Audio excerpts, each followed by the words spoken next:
which in themselves are virtuous when properly heard and chanted. Nasta preshu avadreshu nityam bhagavat sevaya bhagavat yitamashloke bhaktir bhavati naishtaki. By regular hearing attendance classes of Srimad Bhagwatam, and by rendering service unto the pure devotees, all that is troublesome within the heart becomes completely destroyed almost to nil. And loving devotional service unto the Supreme Lord, who is glorified with transcendental prayers, is established as an irrevocable fact. Okay, so we can chant text number 2 of the 11th chapter of the first canto. Canto 1, chapter 11, text 2. Sa'ucha kashe devalo daro.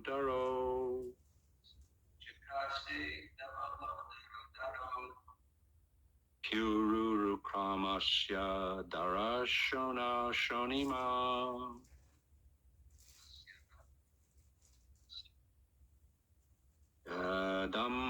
Dadama yamana karakanja sampute.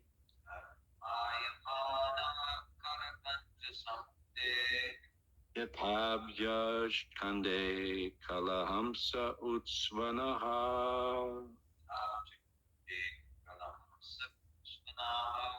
Sa uchakashe dvanalo daro.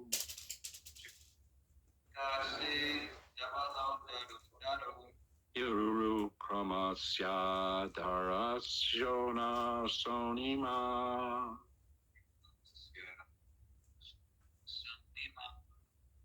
Adama yamanaha karakanja sampute.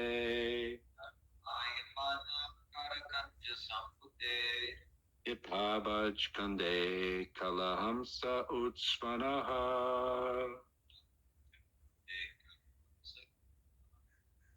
Sa ucha kashe dvalo daro. Piuru kramasya darasa shona shonima.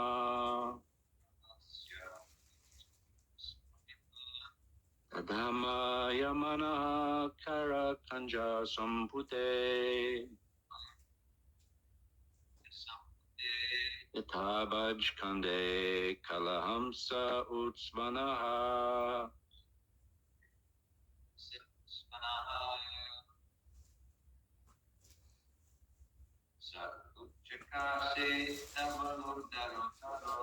Sa uchakakshe dvan lord daro.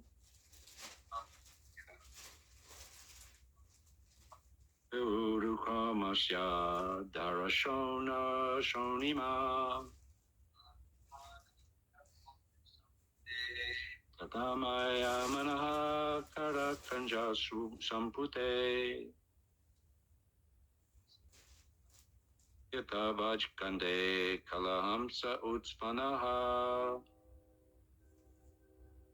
And okay, in Zoom, on Zoom.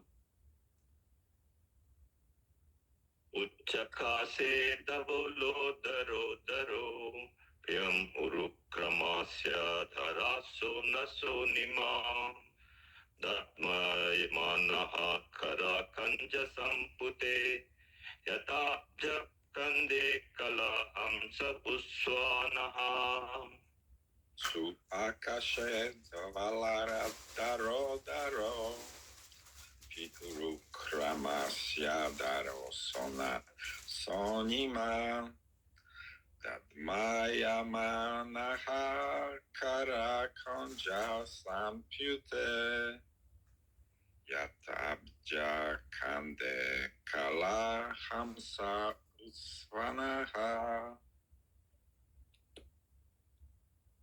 So, sorry. Saucha kase Javalo daro daro Peuru kamasyad Harashona sonima Dadmayamana Karakanja Sampute Yatabja Kande Kalahamsa Utvanaha Savuchakashe Davalo Daro Daro Api Urukrama Syara Darsana Sonima Dadamaya Mana Karakanja Sampute Yathabja Kande Kalahamsa Utsavana. Hare Krishna. Anyone else? Go to the word for word. Saha, that. Uchakashe, became brilliant. Hala udaraha, white and fat bowled. Oh yeah, bowled. Fat bowled, okay. Daraha, conch shell. Api, although it is so, Urukramasya, of the great adventurer, Adara Shona, by the transcendental quality of his lips, Shonima, reddened, Tadamaya Manaha, being sounded, Karakanja Sampute, being caught by the grip of the lotus hand.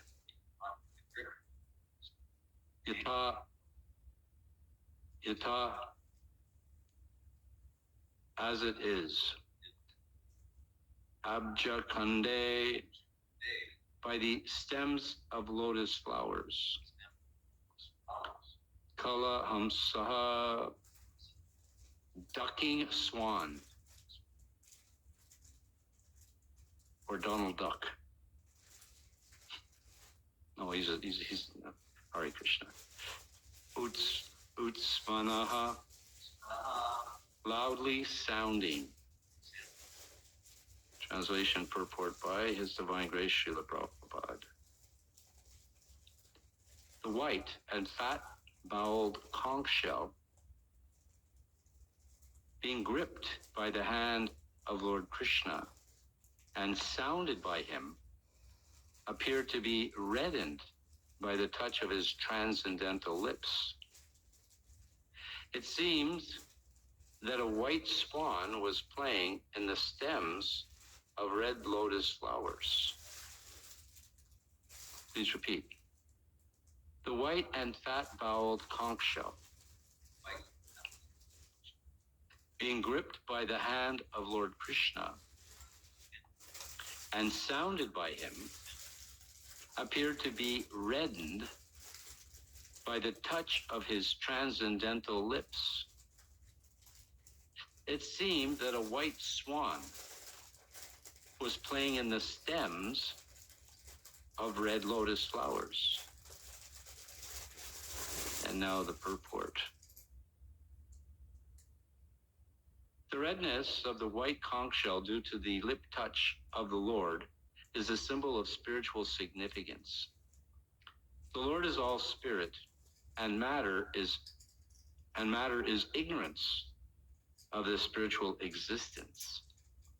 Actually, there's nothing like matter in spiritual enlightenment, and the spiritual enlightenment takes place at once by the contact of the Supreme Lord, Sri Krishna.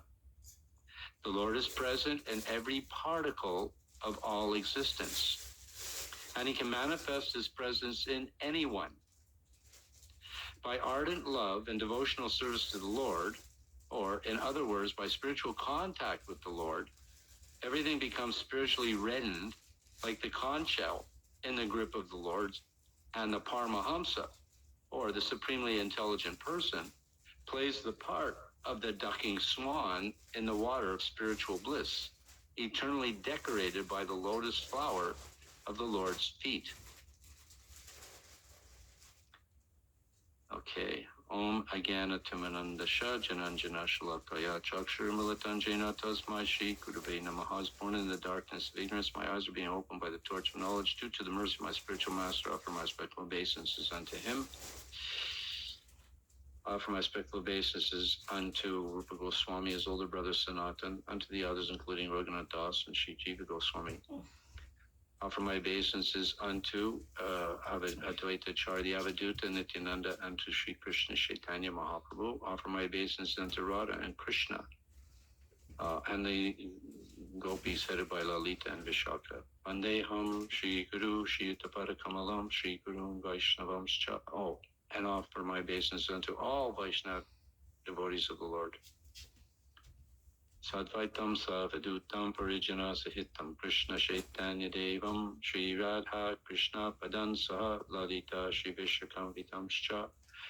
Nama Om Vishnu Padaya Krishna Prishtaya Bhutale Shrimate Bhakti Vedanta Swami Niti Namane. Namaste Saraswati Deve Gauravani Pracharane Nirvishesha Shunyavadi Paschachadeshatarane Panchakalpatarubhyascha Kripa Sindhubhyevacha Patitanam Pavanebhyo Vaishnavebhyo Namo Namaha. Jai Shri Krishna Chaitanya Prabhu Nityananda Shri Advaita Gadadhar Shri Vasa Adi Gaura Bhaktarinda. Hare Krishna Krishna Krishna Hare Hare Hare Rama Rama Rama Hare Hare.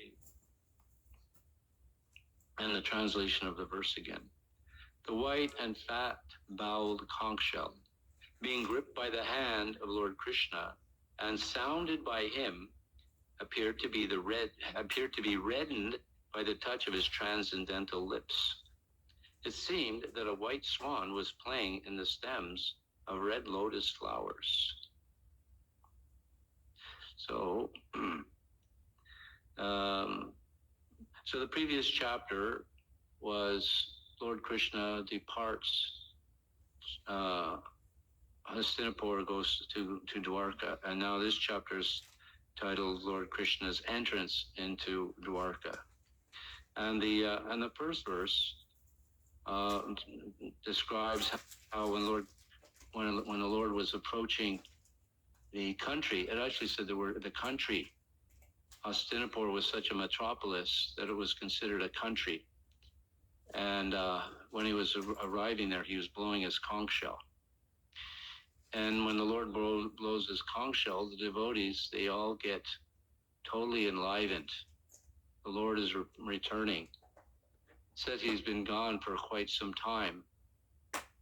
He went for the battle, for the war in Kurukshetra. Of course, the war only lasted 18 days, so it doesn't seem like such a long time, relatively speaking. But the Lord was there, prior to the Battle of Kurukshetra also for some time, trying to negotiate a reasonable, a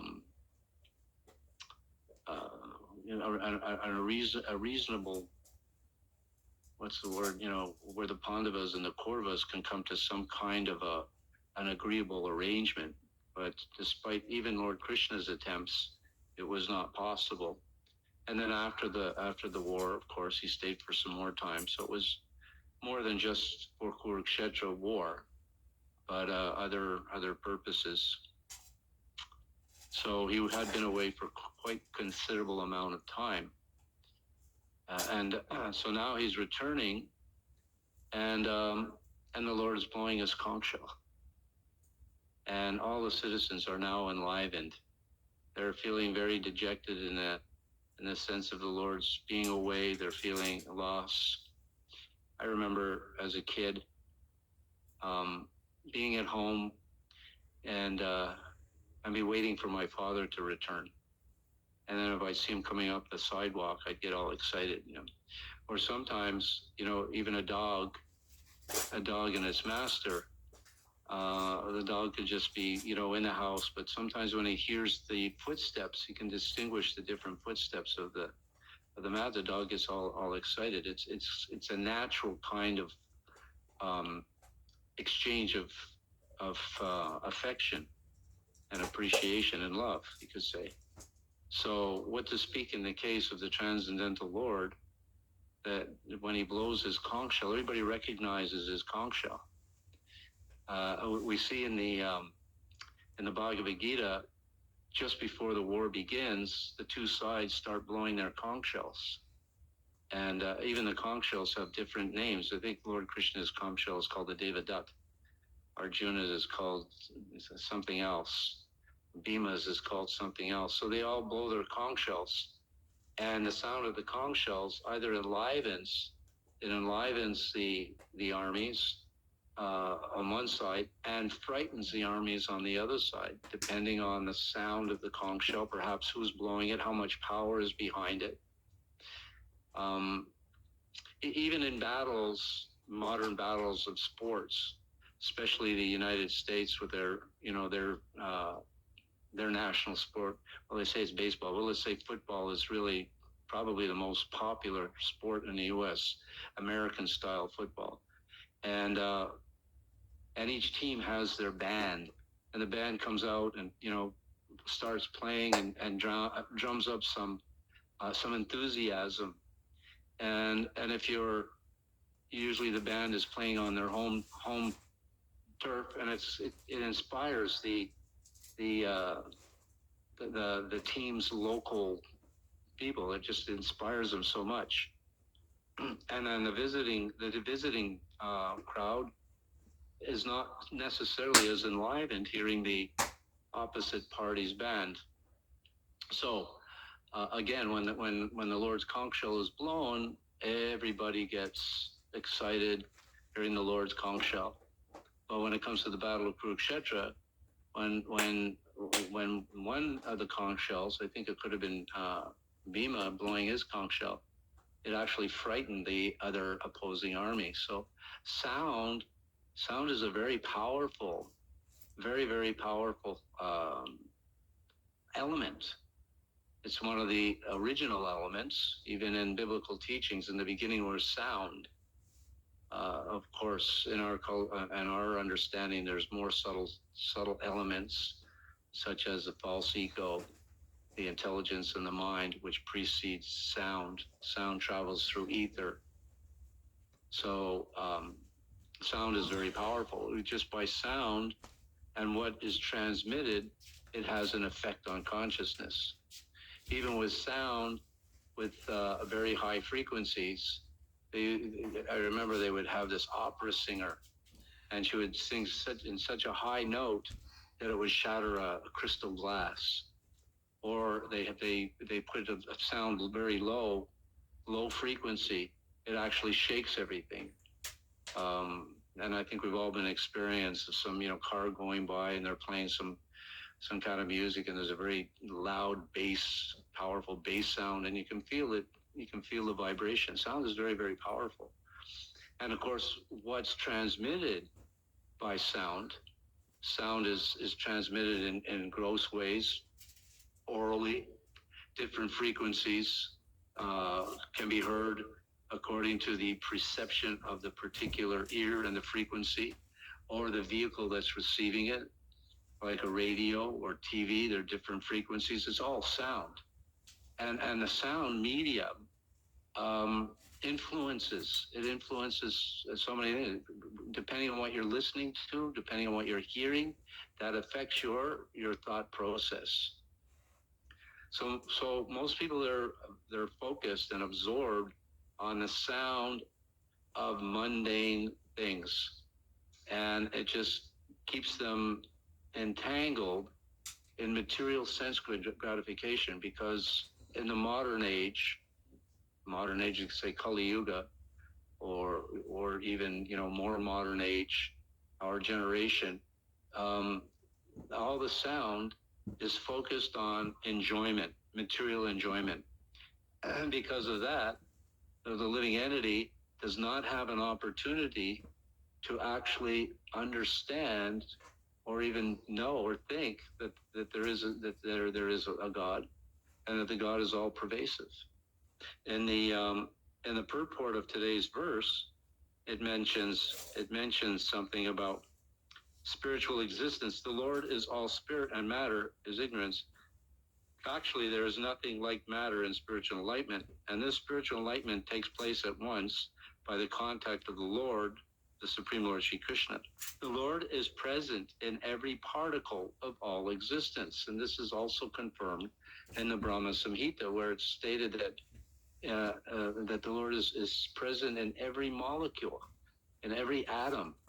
The Lord is present, and despite he's all pervasive, we have no perception of it, because I'm speaking generally. We have no perception of it because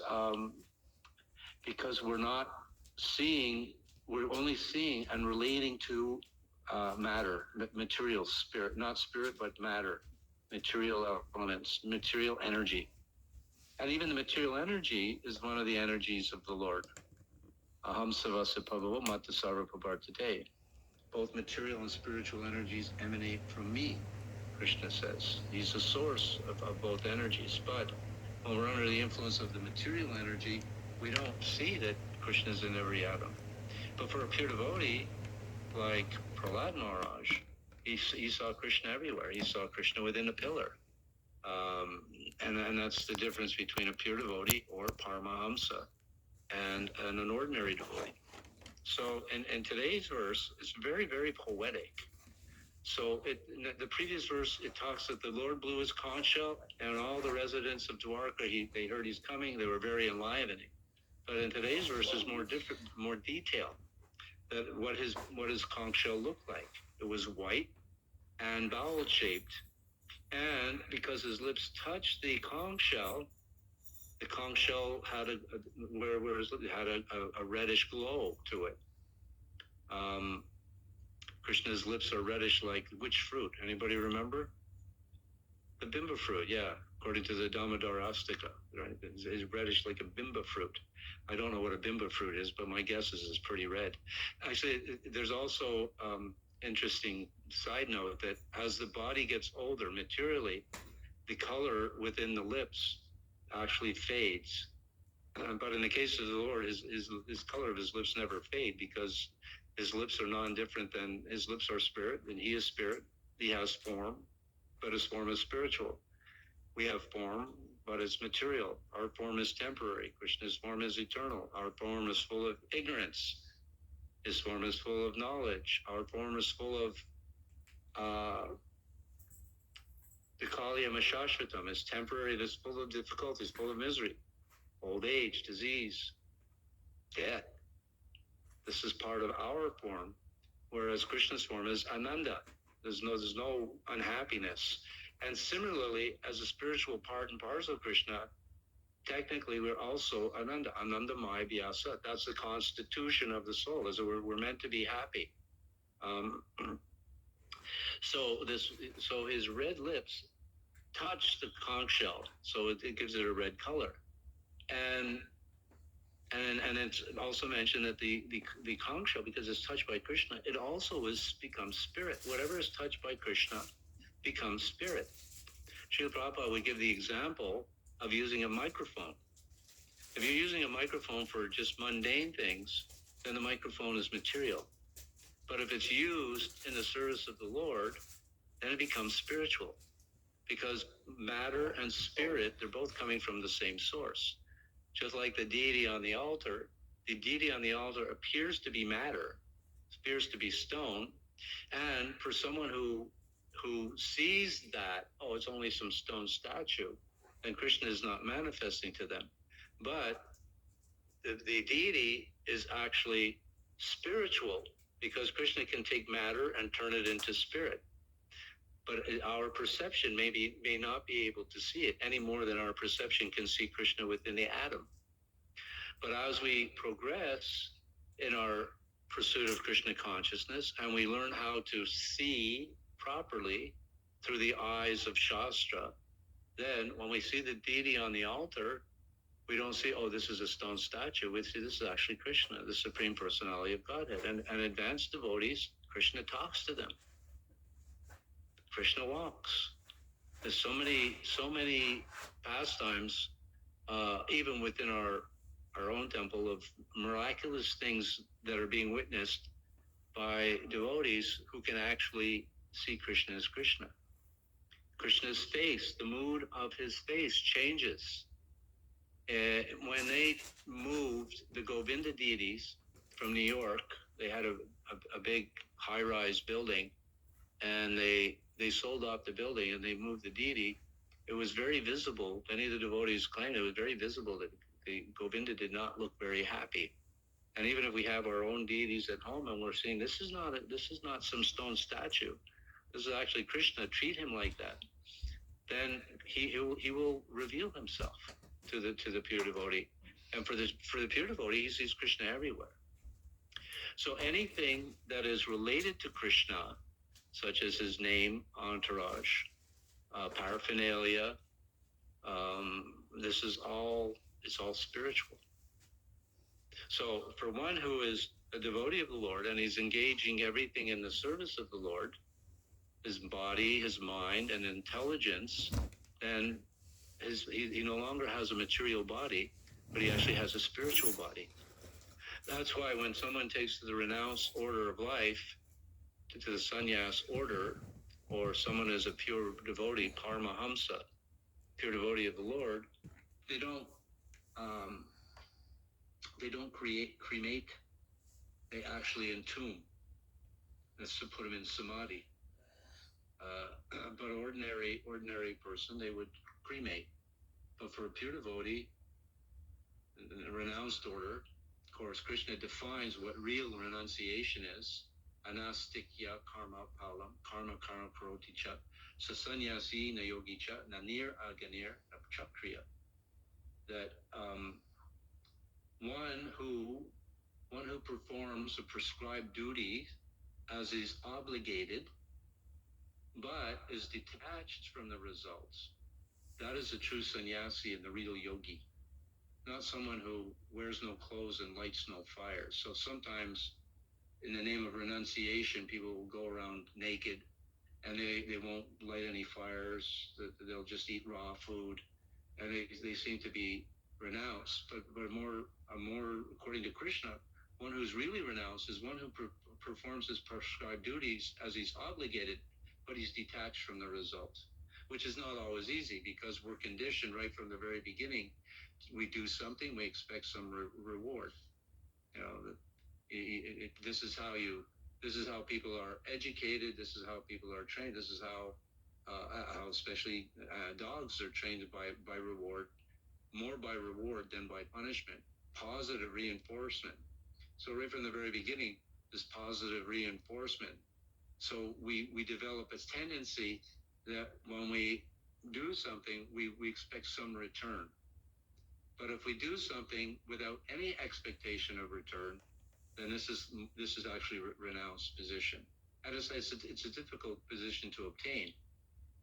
But if one, whatever he does, yet karoshi, yashnanashi, yashtadoshi, dadashi, yet, whatever actions he performs, whatever austerity he performs, whatever he does, if he does that as an offering to me, Krishna says, that's actually the proper execution of one's duty. That is the real renounced position. Yet karoshi, yashtanashi, yashtadoshi, dadashi, yet tapashe, kontiya. Whatever austerities you perform, whatever you offer, whatever, do this as an offering to me, Krishna says. And this is actually real renunciation.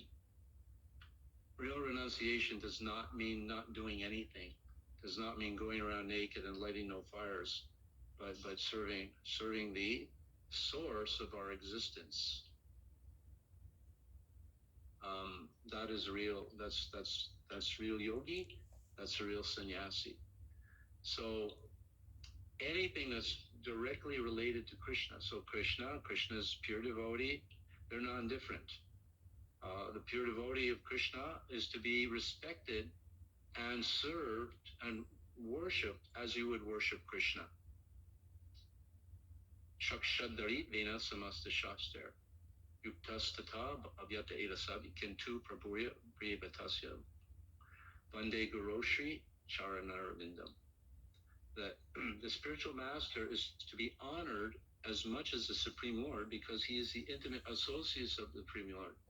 This is acknowledged in all the Shastras and followed by all the Acharyas. I offer my respectful obeisances unto such a person, such a spiritual person. Vishwanath Chakravarti Thakur's quote. So, and one can only understand Krishna and only come to the point of being able to recognize Krishna by the mercy of such a bona fide representative. A bona fide representative is someone who's completely absorbed in Krishna's service. Anya Vilasita Sunyam, Jnana Karma Anavritam, Anukalena Krishna no, Shilam Bhakta Uchate. Uttama Uchate. He has no material desires. It doesn't speculate. He follows the parampara system according to the previous acharyas. There's no speculation. He repeats what he's heard. He doesn't develop any desire for personal gain. This is the definition of pure devotional service, and service rendered favorably to Krishna. So how do we know what would be favorably and what won't be favorably? We know through the Shastra what Krishna likes, through the representative what Krishna likes, how to please Krishna. We don't speculate. Oh, I think Krishna will like this. Oh, I think Krishna will like that. I know Krishna will like this because in the Shastra it says this is the kind of food he likes. Krishna likes kheer.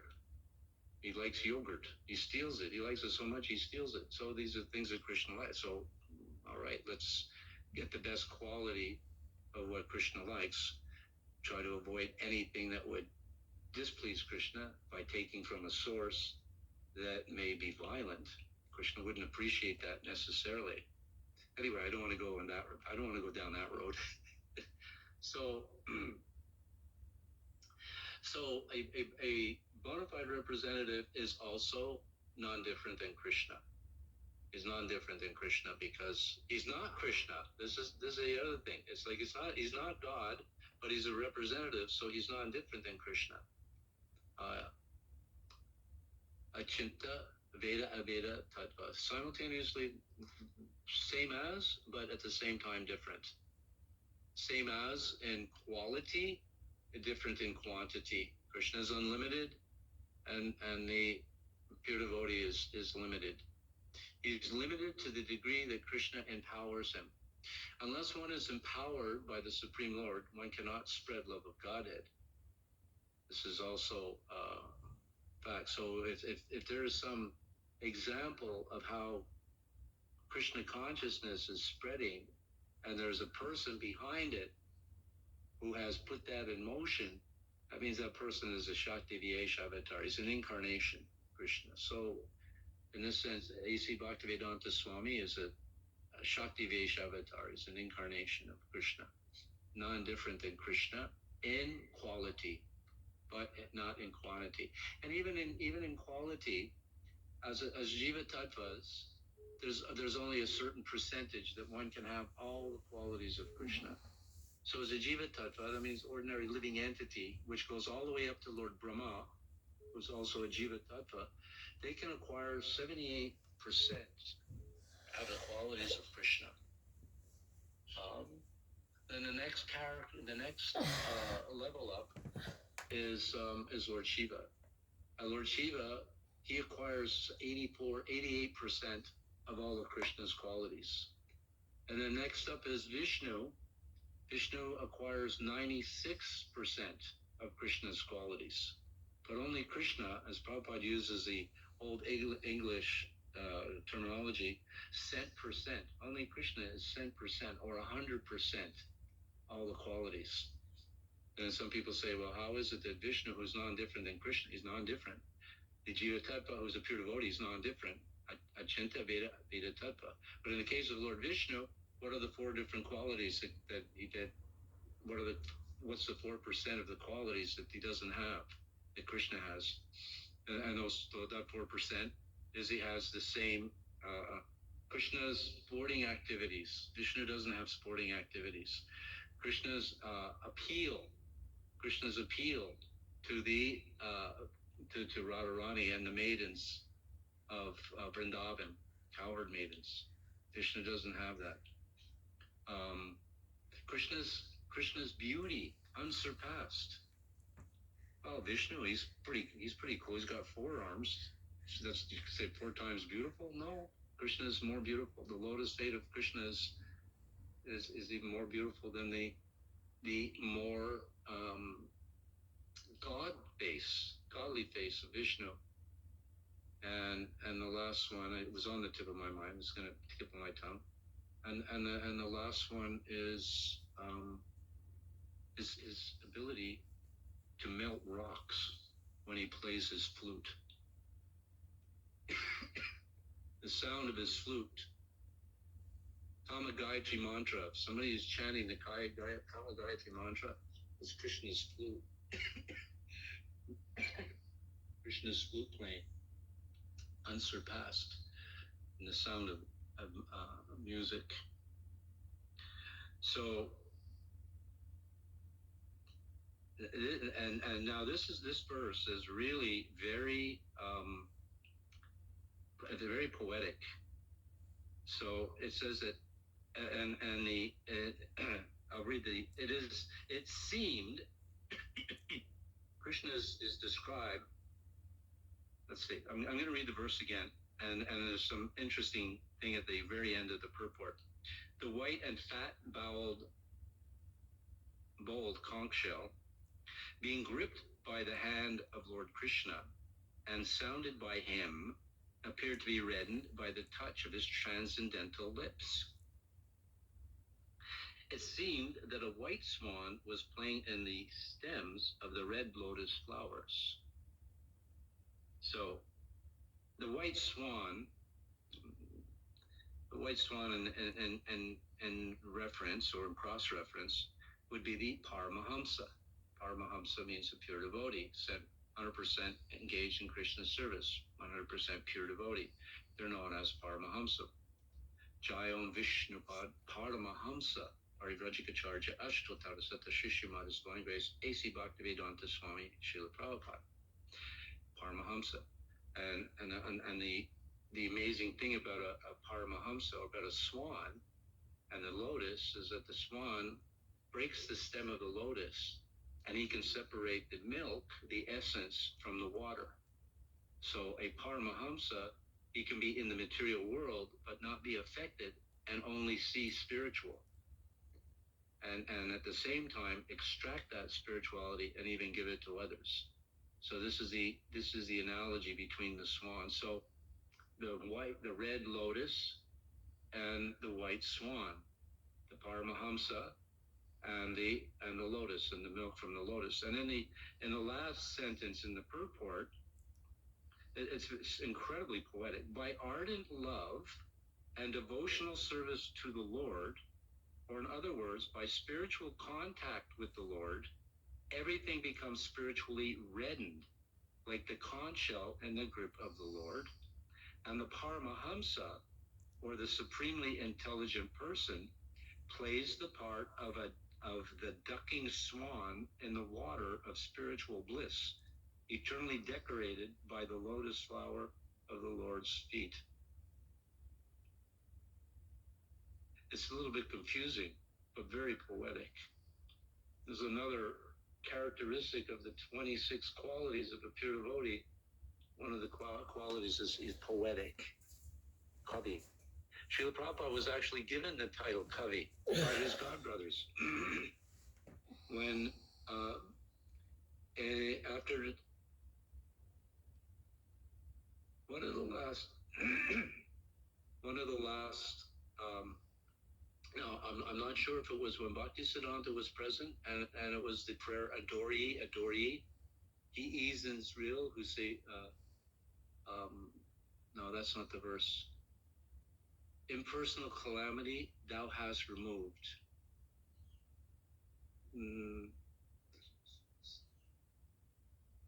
Yeah, personal thou hast proved. Yeah. Anyway, very poetic. So it was either when he wrote this, Bhaktisiddhanta, when he read this or heard it, he said whatever he writes, print, and it was just a beautiful poem.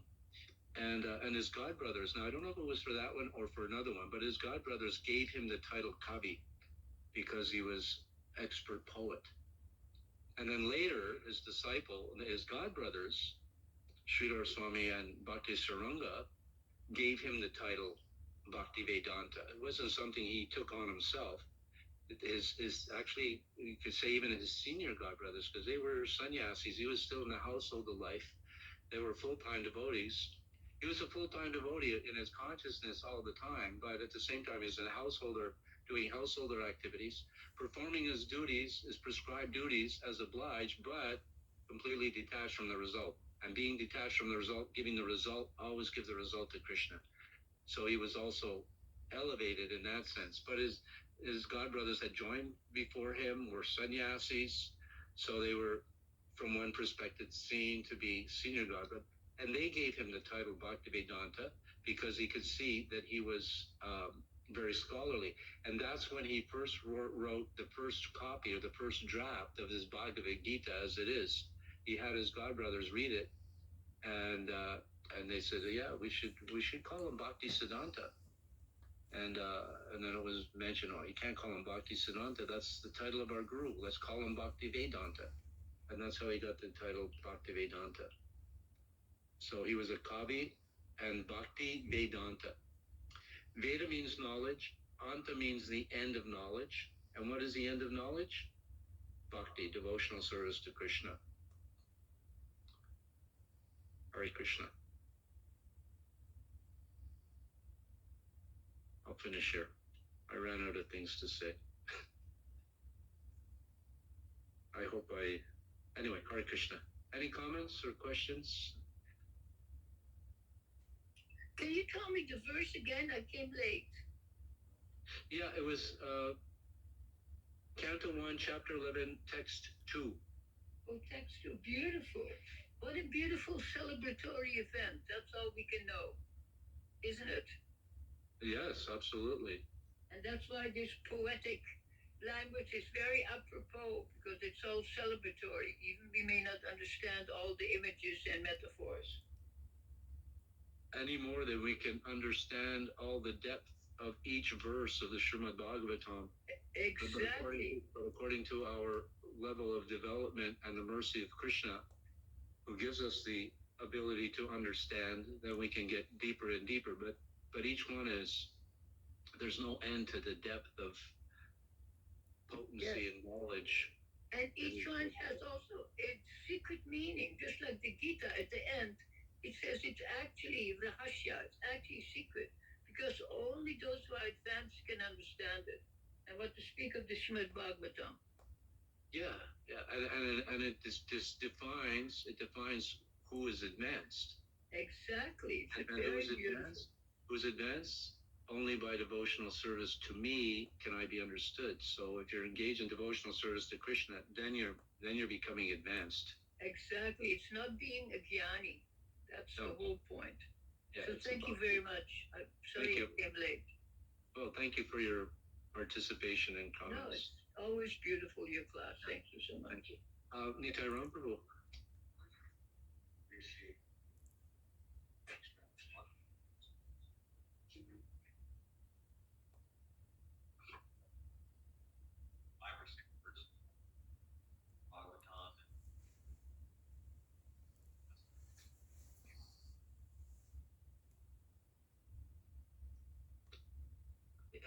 How it came together, I don't know. I looked at it. What can I say about this? It's as you said, it's poetic, it's abstract. What am I going to say?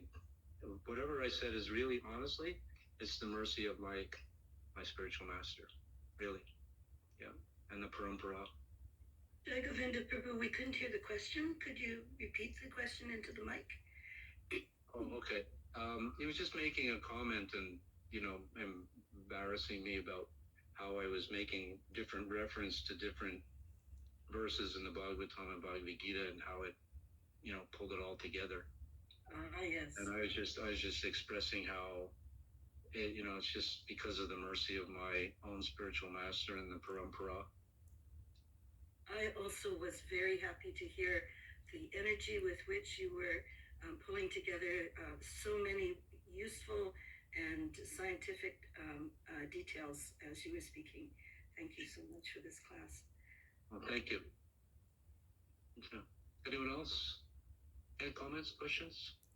Hare Krishna, Jai Govinda Prabhuji. I want to say thank you very much for allowing me to attend your classes on Zoom, like Srimad Bhagwatam, Prabhupada Leadermita, and also being my Shiksha Guru and guiding me throughout the many years I've been coming to the temple and teaching me the knowledge of the Chaitanya Charitamrita.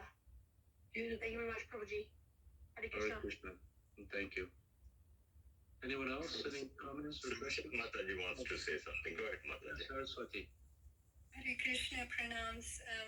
This beautiful poetic description of the Paramhansis, how they're always seeking the lotus stem, reminded me so much of the prayers of Maharaj Kulu Shekhar and his composition of the Mukunda Mala Stotra, which Srila Prabhupada, the text 33, he recited so often, and which the English translation is, O Lord Krishna, at this moment let the royal swan of my mind enter the tangled stems of the lotus of your feet. How will it be possible for me to remember you at the time of death, when my throat will be choked up with mucus, bile, and air? Srila Prabhupada was very fond of this particular text, and of course he emphasized how at the real test comes at the time of death, when our mental faculties and our physical body are, is going to experience pain and all kinds of malfunction. But if we, as you say, with the mercy of our spiritual master, the Vaishnavas and the Acharyas in the Parampara, it's only going to be with their blessings that we may stand a chance of remembering Krishna and chanting the Maha Mantra. Hare Krishna. Yes, it's Krishna's mercy. If you dedicate your life to Krishna's service, then you should feel confident that even though at the time of death there's mucus, your body, you choke, the body gets incredibly cold, gets incredibly hot, and the mind can be very disturbed. But by the mercy of Krishna, Name Bhakta Pranachati, this is the real meaning of my devotee will never perish. In other words, Krishna will protect us and save us from the distractions of death and bring us back to Godhead. It's not something that we do by our own effort. We only try to please Krishna and then depend on the result from him. And we should feel confident. Probably we should feel confident that Krishna will take care of us.